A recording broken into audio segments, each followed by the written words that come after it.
Olá pessoal, tudo bom? Vamos falar sobre paper. Já faz alguns anos, na verdade 2 anos, que a demanda por papers nas instituições, principalmente nas graduações, estão pedindo papers e muitas dúvidas começam a surgir, como que faz. Então o que a gente fez aqui para vocês com muito carinho? Eu tenho 2 meninas que trabalham aqui com a gente e elas estão no 4º semestre da graduação e foi pedido, é uma graduação que elas fazem à distância e foi pedido que elas fizessem um paper. E tanto elas quanto a turma inteira estava com muita dificuldade. Então, o que nós fizemos? Nós aproveitamos para ensinar passo a passo desse paper de graduação, inclusive falando a diferença e os cuidados que teriam que ter sido considerados na pós-graduação, mas que fizeram com que elas conseguissem compreender esse processo. São 2 papers que nós fizemos passo a passo, deixando só para arrematar o final, para compreender como que você faz uma pesquisa, quais os cuidados que você tem que ter, citação direta, indireta, exatamente como estava o enunciado do papers. E nós fizemos isso com muito carinho, gravamos essas aulas que nós demos, esse passo a passo, estamos produzindo essa série para que você consiga, assistindo passo a passo, entender como funciona um paper simples de graduação, que certamente irá contribuir para que você consiga posteriormente escrever artigo, fazer projeto, fazer seu próprio TCC ou sua monografia e ainda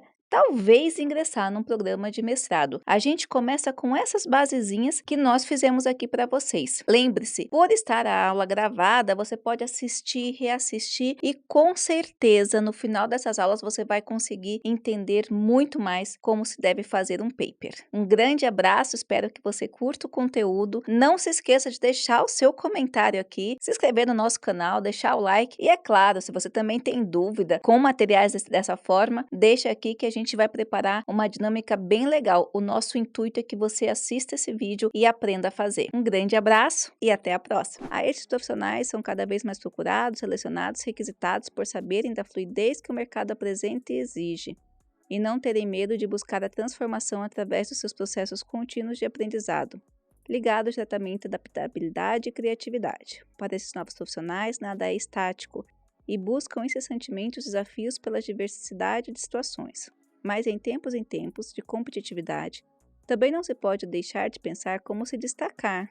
Se todos estão buscando fazer diferente, com autoeficácia, como despontar?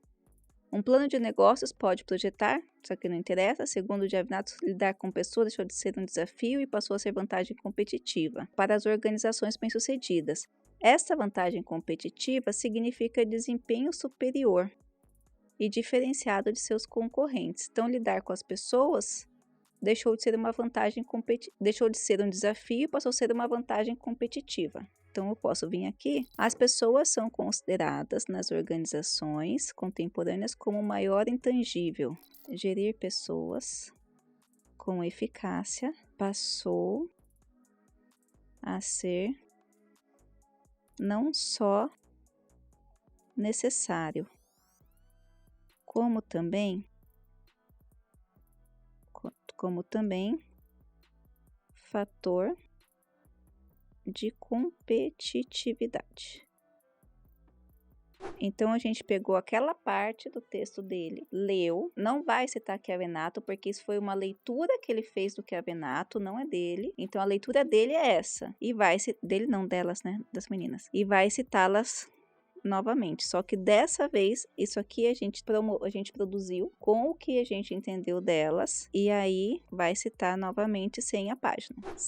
Sim, só com o ano, porque foi uma coisa que a gente leu do material. Página 2021. Então, nota, como no final, como todas as citações eu estou colocando no final do texto, elas estão em maiúsculo. O que eu poderia fazer aqui, ó, de acordo com Rosa e Baginski, 2021, as pessoas, daí eu pego e tiro isso daqui. É claro que aqui a gente está num artigo só. O ideal é pegar pelo menos mais um artigo para completar isso daqui. Mas basicamente a gente entendeu o que eles queriam. No mínimo 5 parágrafos de fundamentação teórica para o seu trabalho. Aí fala que pode intercalar os parágrafos entre citação direta curta, que é essa daqui, 1, 2, 3 linhas. Citação direta longa, essa aqui, acima de 3 linhas. E citação indireta. Aqui. Mas você vê que o enunciado confunde, porque que ele coloca no mínimo 5 parágrafos. Aí ele coloca aqui, ó, totalizando ao final 5 parágrafos. São as pegadinhas de ser mal feito, né? Então, beleza. Tiro esse daqui. A gente já tá com o texto formatado. Agora tem que completar esse material. Resultados e discussões. Então, vamos lá.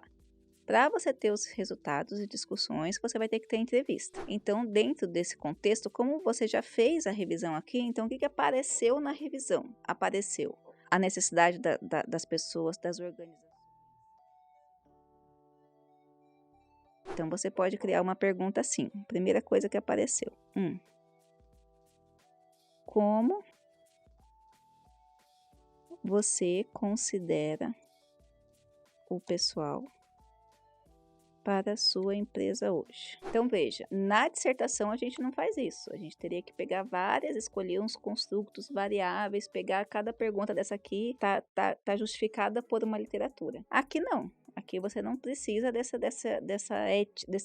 sistematização. Aqui eles só querem que você comece. Então, você viu, só que você vai ter que precisar discutir o resultado. Para você discutir o resultado, você tem que ter teoria aqui em cima. Então, o mais inteligente a se fazer é fazer essa fundamentação teórica, ver o que ela aparece e aí fazer as perguntas em cima do que você vai ter para discutir. Porque você já tem aqui um autor falando que tanto para as micro e pequenas você tem que saber gerir, selecionar, contratar e ver as pessoas. Aqui, você vai ver que se a pessoa que você está entrevistando pensa da mesma forma. Se ela falar que, eu vejo muita diferença, eu acho que as microempresas não têm como selecionar tanto, ou não se preocupam com isso. Aí é legal, porque você coloca assim, o entrevistado disse isso, mas a literatura diz isso. Por isso que é importante para a discussão você sempre ter feito esse referencial e fazer as perguntas fundamentadas no que você tem aqui. Senão você vai fazer uma pergunta da sua cabeça que não tem nada a ver, você não vai ter como discutir. E a discussão está aqui no referencial teórico. Isso é um grande problema em todas as pesquisas do Brasil, inclusive mestrado, doutorado, porque o professor e os alunos, eles não se preocupam em fazer essa amarração. Aí o que acontece? Várias vezes, o cara vai, aplica a pesquisa sem método, sem os cuidados que tem que ter, e uma pesquisa que não tem nada a ver. Então ele se propõe a fazer uma coisa e no resultado final ele não conseguiu nem chegar na metade do caminho, porque ele pesquisou uma coisa,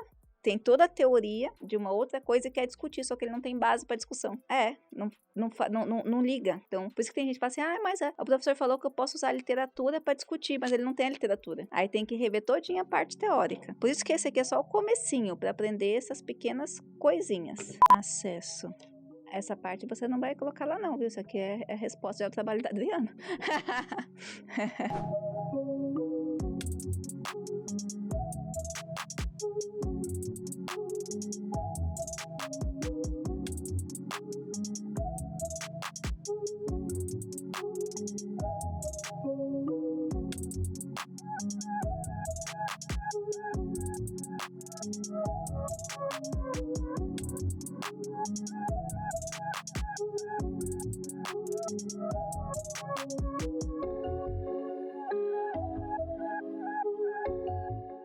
O que foi feito aqui? Pegou a fala, então apresentou quem foi entrevistada, como foi feita a entrevista.